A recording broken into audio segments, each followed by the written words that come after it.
ஐநாவின் பாதுகாப்பு கவுன்சிலில் காசாவுக்கு தேவையான வாழ்வாதார பொருட்கள் தடையின்றி கிடைக்கச் செய்யும் தீர்மானம் நிறைவேற்றப்பட்டது.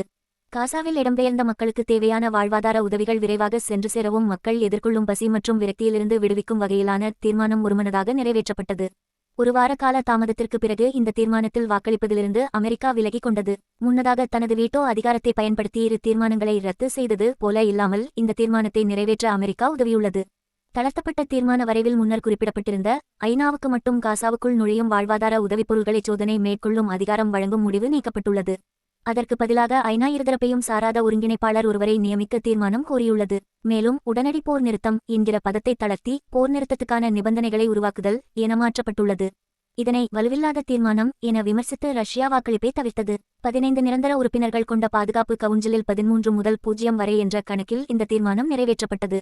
இந்த தீர்மானத்தை முன்மொழிந்த அரபு நாடுகளின் தூதர் லானா நசிபே, நாம் எல்லோரும் எதிர்பார்த்த இந்த தீர்மானம் தற்போது நிறைவேறியிருப்பது கிறிஸ்துமஸ் அதிசயம் என்றுதான் சொல்ல வேண்டும். காசா மக்களின் துயரை தணிக்க பாதுகாப்பு கவுன்சில் வேலை செய்து கொண்டிருக்கிறது என்கிற சமிக்ஞையை அவர்களுக்கு இது உணர்த்தும் என தெரிவித்துள்ளார். ஹமாஸ் இந்த முன்னெடுப்பு பொதாமை நிறைந்தது என விமர்சித்துள்ளது. பயங்கரவாத இராணுவத்தின் தாக்குதலில் இருக்கும் காசாவின் தேவையை இது எந்தவிதத்திலும் நிறைவேற்றாது என தெரிவித்துள்ளது. உடனுக்குடன் செய்திகளை தெரிந்து கொள்ள நம்ம ஊர் செய்தித்தாளை சப்ஸ்கிரைப் செய்யுங்கள்.